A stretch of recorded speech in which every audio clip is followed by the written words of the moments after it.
Voy a compartir el material en este momento y ahí lo tenemos. Bueno, estábamos hablando, buenos días a todos los que se van uniendo a esta clase. Quiero mencionarles pues que cuando hablamos de la escuela humanista, mencionábamos ahí un aspecto, buenos días,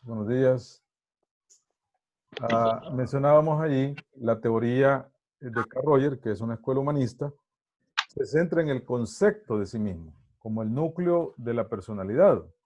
Mencionábamos ese aspecto, de que todos necesitamos conocer nuestro yo real. Ahora, esto, quiero mencionarles, jóvenes, que esto es algo constante, o sea, esto es una tarea que el ser humano debería de hacer de una manera constante. Tratar la manera de encontrarse, de identificarse, porque muchas veces lo que está alrededor pesa más para la toma, en ese caso, de las decisiones de uno. Por ejemplo, las redes sociales ahora. Antes era la televisión, antes era el periódico. Después ahora ya tenemos el uso del Internet, que nos permite, que transmite una cantidad de información y entonces, buena o mala, pero influye mucho en nuestra manera de pensar. Por eso hablamos que hay un inconsciente que guía la mayor parte de nuestra conducta, pero contrario al psicoanálisis, Roger concibe esos procesos inconscientes como motivadores positivos de la conducta. ¿Qué quiere decir eso? Pues que el ser humano puede salir, ¿cómo se llama?, avante ante ese tipo de situaciones. ¿Me escuchan bien, jóvenes? ¿Sí? Sí. Fuerte y claro. Bueno, ahora, cuando hablamos de esto, hablamos de dos palabritas, que creo que por aquí nos quedamos, que es el autoconocimiento y la autoconsideración. Un aspecto aquí es el autoconocimiento, o sea, tener una idea, un balance bien claro de lo que nosotros somos. Muchas veces hay momentos en que uno o se puede sentir que no vale nada por el ambiente, y entonces allí viene de ponernos a pensar en lo que nosotros somos como seres humanos. Por ejemplo, tenemos inteligencia, capacidad de razonamiento, movilidad, que son aspectos que uno debe considerar. Yo creo que lo mencioné en la clase pasada, de que si nosotros constantemente viéramos nuestro organismo, yo creo que no nos importara la ropa que tuviésemos, no nos importara quizás a qué restaurante vamos, no, porque somos, solo nosotros, somos algo, voy a utilizar esta palabra, especial. Por ejemplo, la compra de un órgano. Hoy está por ahí en nuestro país esa nueva ley, porque que están queriendo activar. Entonces, ¿cuánto vale un órgano? ¿Cuánto vale qué? Algún órgano interno. Entonces, hablándolo en términos materiales, económicos. Así que el autoconocimiento. Y la otra es la autoconsideración, que es el respeto que debemos tenernos nosotros. Usted se debe respetar primero, usted se debe considerar primero. Y de una manera quizás inconsciente lo hacemos. Cuando miramos una foto en grupo, ¿a quién buscamos primero? Vamos a ver, joven, ¿a quién buscamos primero? Uno mismo. ¿A usted mismo? A usted mismo se busca. Depende, dice el compañero. Pero normalmente nos buscamos nosotros, cómo hemos salido. Entonces, la autoconsideración es algo bien importante. A través de las primeras experiencias que nosotros tenemos. ¿A dónde? En la casa, jóvenes. En el hogar. En el hogar nos deben de decir las cosas buenas. Nos deben de decir las cosas malas. Nos deben de decir que nos queda bien esa ropa. El modo de ser en alguna medida. Que hablamos del carácter. Entonces, cuando hacemos eso, jóvenes, entonces allí en el hogar aprendemos cómo llevarnos con nuestros padres, cómo quererlos, cómo amarlos, y también ellos nos demuestran su amor. Lamentablemente hay lugares donde los padres se ausentaron por razones muchas veces económicas y no estuvieron ahí. Pero siempre pudo haber existido quizás un ser querido allí, un abuelo, una tía, que estuvo pendiente. Claro, no va a sustituir eso, pero es allí, en esas primeras etapas, es donde se consiguen estos aspectos que les he mencionado. ¿A través de qué? De la congruencia, o de acuerdo entre las experiencias que tenemos a lo largo de la vida y la forma en que nos vemos a nosotros mismos. Así que en el hogar nos deben de decir tanto las cosas buenas, las cosas malas, y eso debe de ser como una fortaleza para enfrentar el ambiente en el cual nos movemos. Porque muchas veces hay problemas de autoestima, problemas de imagen, algunas ideas también en nuestro pensamiento, porque posiblemente en el hogar no se estimuló, porque la verdad es que no nos enseñan a hacer eso, lo vamos aprendiendo. Entonces, eso lo vamos nosotros tomando y lo vamos manifestando también con la generación que estamos, ¿cómo se llama?, construyendo. Entonces, la congruencia es importante allí. Pero las dos palabritas, el autoconocimiento. Y aquí les presento esta imagen.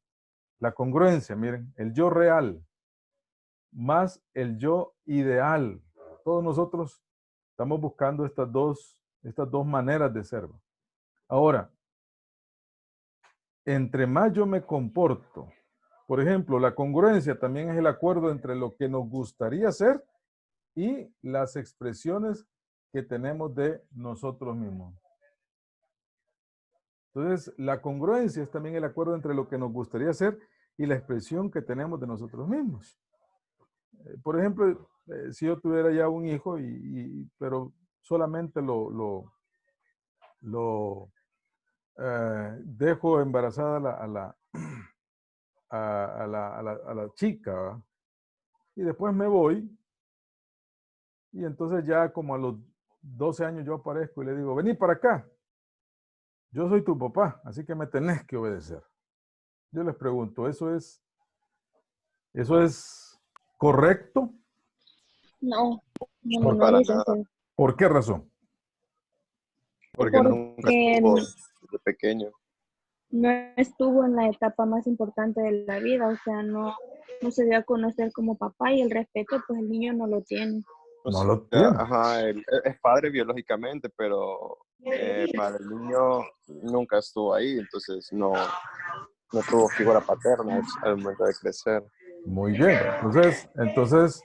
Entonces yo exijo algo que no es, entonces estoy siendo incongruente. Y cuando el niño me dice, este, y cuando el niño me dice, no, es que usted no es mi papá, yo no le voy a obedecer. Entonces yo vengo y lo castigo, y yo le exijo. Entonces eso es incongruente.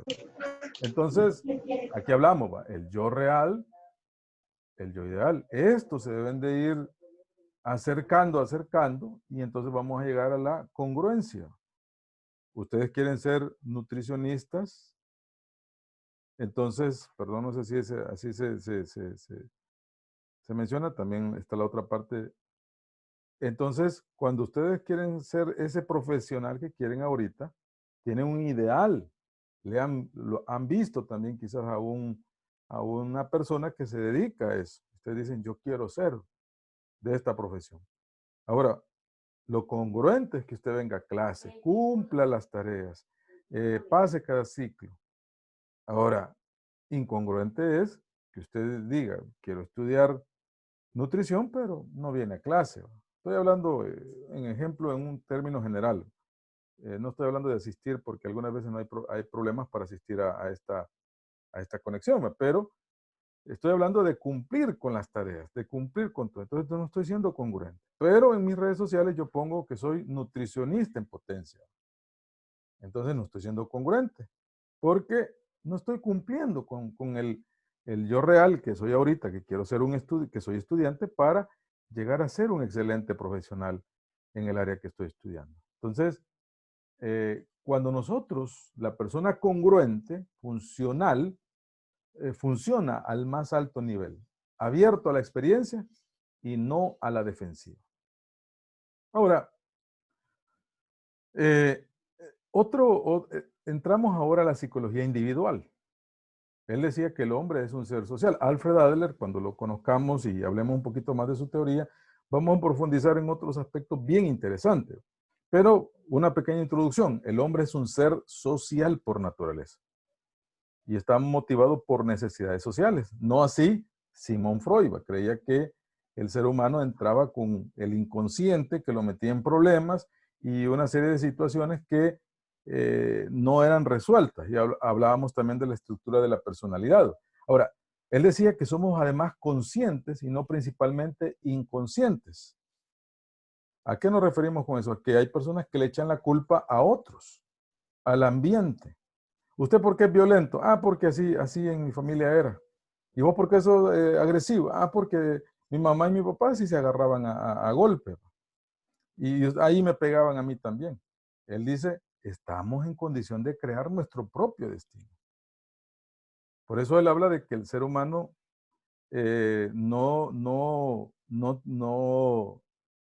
sí es verdad que hay un ambiente ahí, pero que él puede tomar la decisión de cambio. Fíjese, por eso él dice que somos además conscientes y no principalmente inconscientes. ¿Y usted por qué hizo eso? A saber, la escuela analítica eso podría decir.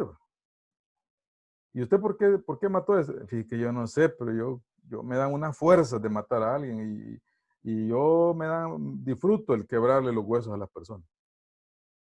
Echándole la culpa a una situación del pasado.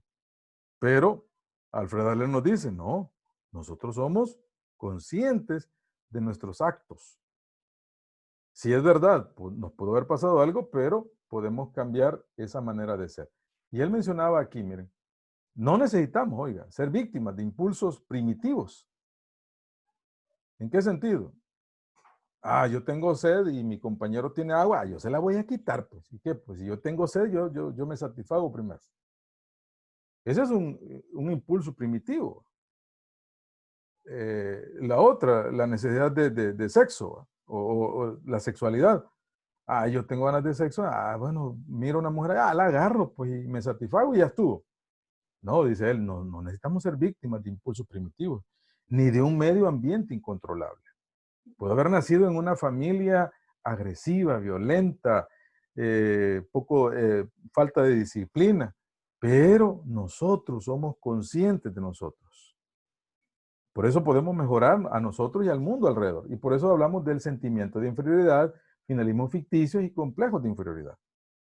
En el hecho de que el ser humano no puede estarse limitando. Es que, por ejemplo, pensar por la apariencia física, es que yo porque soy así, yo no voy a conquistar a nadie. No. O pensar lo peor, ¿va? Tener esas ideas catastróficas, ¿va? Malas, apocalípticas, ¿va? Y pensar que nos va a ir mal, ¿va? No, es que a mí me va a ir mal. ¿Por qué? Porque así mi familia era antes, ¿va? Así voy a ser yo también, me va a ir en desgracia. No. Y la otra es el complejo de inferioridad, una serie de aspectos que se ven involucrados para formar una idea no correcta, ¿va? De lo que nosotros somos. Así que la escuela individualista también entra en esa parte ahí. Dejemos ahora las escuelas humanistas, individualistas y entremos a la escuela constructivista. Aquí aparece Jean Piaget y Vygotsky, que más adelante lo vamos a conocer a profundidad, y él decía que el ser humano estructura su propia realidad.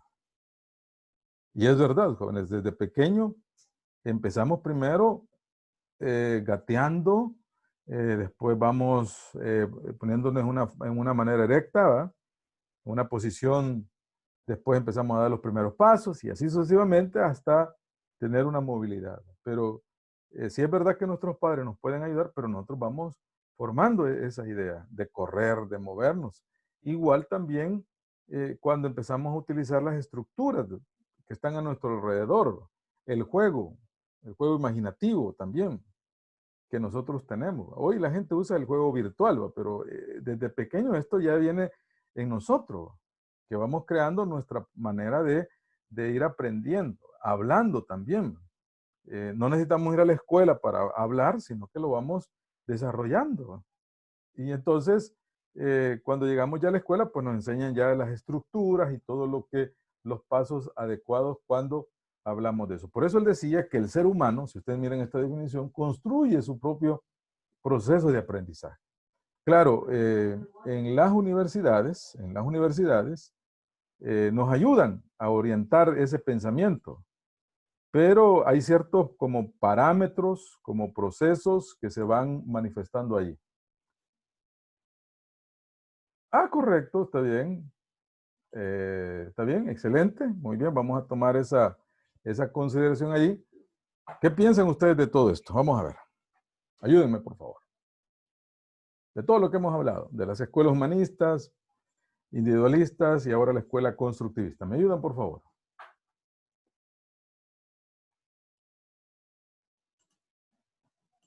Vamos a ver, jóvenes, ¿qué piensan?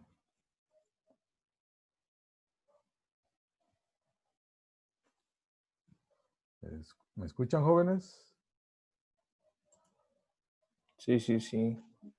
Solo que, bueno, no sé, la verdad, es algo totalmente nuevo para mí que en realidad no termino de comprender. Yo, de lo que he logrado entender, pues que en cierta forma para mí es como un 50-50, porque sí es cierto de que, o sea, hay personas, y lo podemos comprobar en la vida real, que siempre han sido pobres y que no han tenido como los recursos para poder sobresalir en su carrera, digámoslo.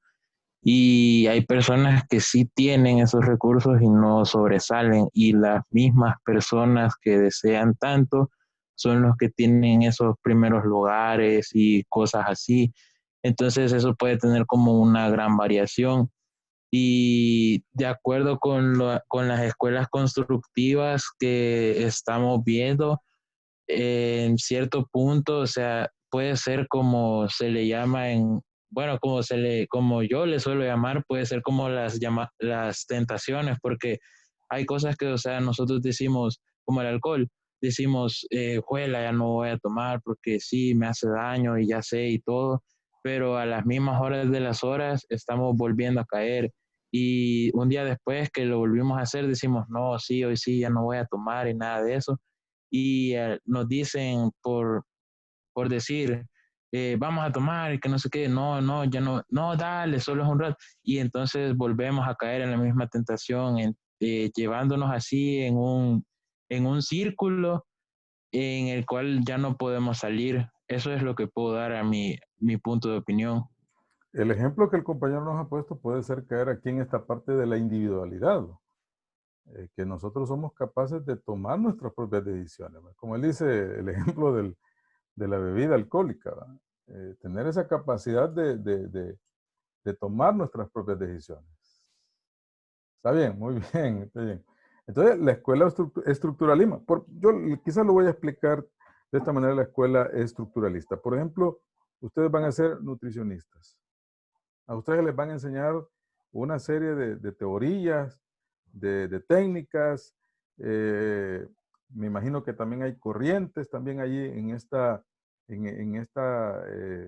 proceso de enseñanza, pero ya ustedes van a utilizar esa tecnología, esa información, y ustedes en alguna medida la van a transformar en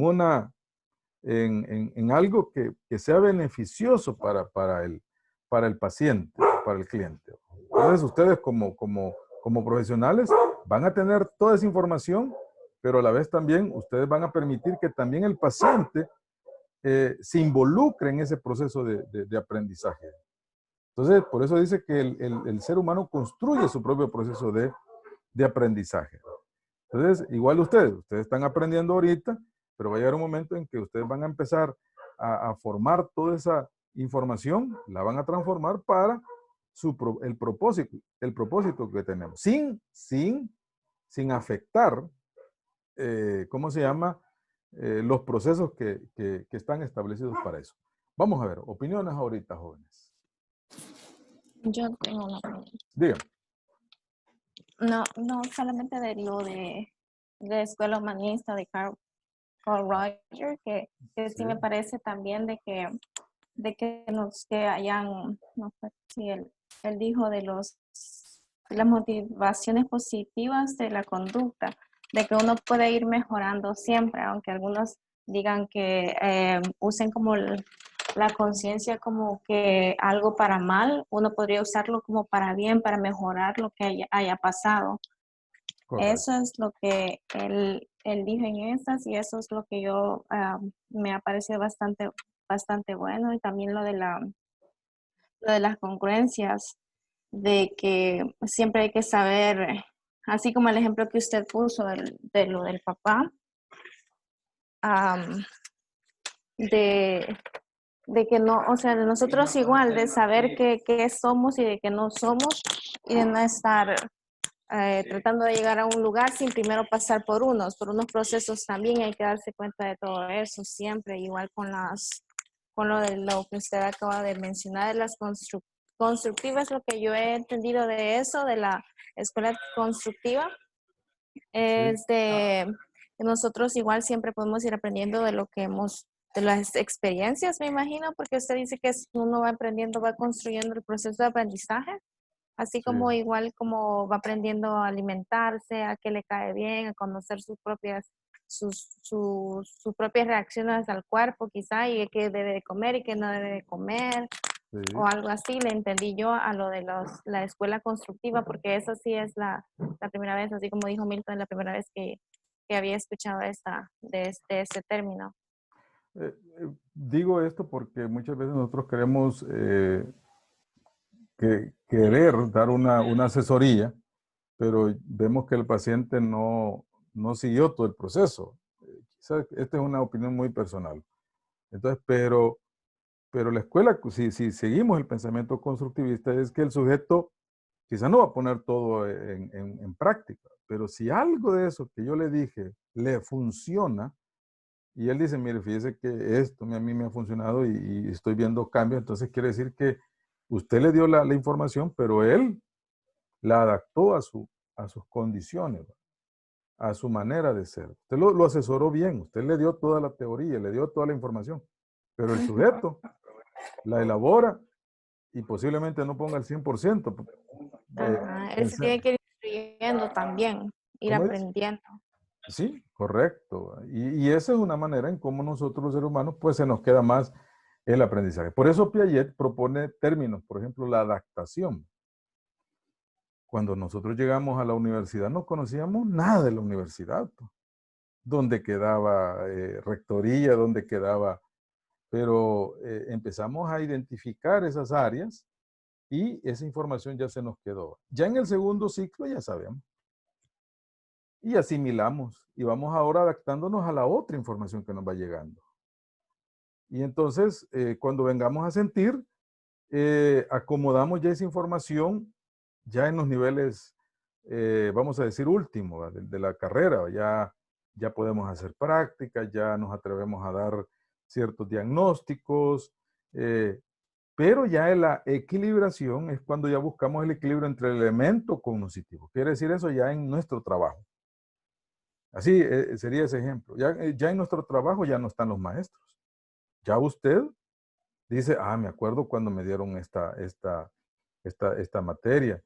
Y entonces ya vamos adaptándonos en nuestro ambiente. Ya hacemos ese proceso de buscar el equilibrio entre el elemento cognoscitivo. Entonces, pero al inicio empezamos poco a poco. Volvemos otra vez a los niños. Empiezan a dar sus primeras acciones de gateo. Después se ponen en pie. Después ya dan un paso más firme. Y después ya hay movilidad completa, ¿va? Entonces, así es como pasa este proceso. Y él hablaba de 4 estadios en el desarrollo cognoscitivo, que casi viene siendo como una explicación de lo que daba también Sigmund Freud en la escuela psicoanalista, de las etapas psicosexuales. Entonces, cuando hablamos de esto, la parte sensoriomotora, del nacimiento a los 2 años, en esta parte volvemos otra vez, olores, sabores, colores, imágenes, formas. Somos muy sensoriales, ¿va? Nos gusta tocar las cosas. Después entramos a la etapa preoperacional, de los 2 a los 7 años. El niño usa símbolos para representar personas, lugares, eventos. por ejemplo, cuando el niño a esta edad mira una piñata, dice, ah, ya se me está acabando el tiempo. Entonces, mira esa oportunidad. La otra son las operaciones concretas. Ya el niño puede resolver problemas de manera lógica, concentrándonos en el aquí y el ahora. Mire, cuando estamos chiquitos, de los 2 a los 7 años, el papá le dice a uno, ya voy a regresar, hijo, voy a comprarte algo. No, hombre, ya se hicieron como 14 años y nunca apareció ese señor. Pero nosotros creemos que todavía va a regresar ese señor. Y todavía tenemos nuestra idea que el señor anda comprando en la tienda. ¿Y cuándo viene mi papá? ¿Y cuándo viene mi papá? Porque no, tenemos el pensamiento todavía no es lógico. La mamá bien sabe, porque ese señor ya se fue, que no va a regresar nunca. Ah, pero las operaciones concretas ya es diferente. De los 7 a los 11 años, el niño puede resolver problemas de manera lógica, concentrado en el aquí y el ahora, pero no piensa de una manera abstracta. Aquí es diferente el pensamiento. Aquí, por ejemplo, todavía los temas por ejemplo, temas de amor, todavía no tenemos muy clara esa parte ahí. Venga. Vaya, ahí tenemos un ejemplo de la señorita Gabriela. Entonces, el pensamiento todavía no es muy aún abstracto. Quiere decir eso que si nos peleamos con alguien, a los días ahora ya nos estamos otra vez hablando. Porque todavía no tenemos con claridad todos esos sentimientos muy marcados. Entonces, pero, óigame por favor, pero ya las operaciones formales ya es diferente, ya hay un pensamiento abstracto. Ya entendemos cuando alguien nos dice, no te quiero, no te amo. Entendemos las palabras, esas palabras no te amo, no te quiero, lo entendemos ya. Y ya en nuestro pensamiento sabemos que eso no es bueno. Manejamos situaciones hipotéticas también. Si yo hago esto, me va a pasar esto. Si me voy a Guatemala, pero solo ando $100, no voy a llegar ni a Huachapán. Y posibilidades. Entonces, ya tenemos un pensamiento formal. Mientras, por ejemplo, cuando hablamos de las operaciones preoperacionales, el niño todavía cree que Santa Claus le trae los juguetes. Que, bueno, toda una imaginación allí. Pero ya a los 11 años y adelante, y a la altura que estamos ahorita, ya no creemos que Santa Claus nos trae los juguetes, no. Sino que es papá y mamá con el aguinaldo que les dan. Entonces, ¿cómo va cambiando nuestro pensamiento? A tal punto que cuando éramos niños hacíamos un berrinche en el súper, pero ahora ya hacemos el berrinche de otra manera, diferente. Ya no nos tiramos al suelo, ya no hacemos llorar ahí sino que ahora nos ponemos serios y salimos. Y no le hablamos a la persona que anda con nosotros. Porque nuestra manera ha cambiado de cómo es ese razonamiento. Y por último, que ya con esto creo voy a ir terminando esta escuela, la escuela gestáltica, que nace en Alemania. Esta es una escuela ya muy reciente. Y el punto principal es que él manifiesta que la mente es activa, dinámica y asociativa. Vamos al súper y vemos las ofertas y hacemos la medición allí, pesamos el melón y decimos, este está mejor que este. Esa es parte de esa. También, por ejemplo, vamos al almacén, compramos esa camisa que está en el stand, pero ya cuando nos la ponemos ya sentimos que nos queda un poquito rara. La diferencia es que allí había un pantalón, había una cartera, una gorra, unos lentes. Entonces la camisa se miraba bien bonita. Igual cuando miramos un desfile, miramos el orden y lo miramos muy bonito. Pero si miráramos a un soldado marchar, no nos llamaría mucho la atención. Entonces, la mente es activa, es dinámica, es asociativa. Igual, cuando vemos a alguien de lejos, pensamos, uy, qué guapo ese hombre, pueden decir la señorita. Pero ya cuando se acercan, ya que lo tienen a 1 metro, se dan cuenta que no era muy atractivo el sujeto. También puede pasar también a los caballeros. Entonces, no acepta pasivamente lo que se percibe, sino que constantemente busca significado entre los estímulos externos, jóvenes. ¿Qué dice eso, jóvenes? Que allí tenemos esa manera de poder evaluar. ¿Cómo lo aplicamos en psicología? Que yo no puedo ver en el caso de ustedes, no solo los voy a ver como estudiantes, sino que los voy a ver como hijos, como ciudadanos de este país, los voy a ver también como un todo, como dice ahí, el todo es mayor que la suma de sus partes. Entonces yo tengo que ver todo el bloque de lo que ustedes forman parte para darme una idea de cómo ustedes son como personas. Así también ustedes, cuando toque ya ir a las prácticas, bueno, ¿por qué ese sujeto tiene problemas con la comida? ¿O por qué tiene problemas en su salud como consecuencia de no tener un control adecuado de su alimentación? Ustedes no solo lo van a ver como un sujeto que come mucho, ¿no? Sino que van a ver también el contexto familiar, el contexto social, aún su economía también lo van a ver. Entonces, esas son como las situaciones, cómo podemos aplicar la escuela gestáltica. ¿Algún comentario? Ya estamos a pocos minutos de terminar esta conexión, así que me dicen ahí. ¿Qué piensan ustedes?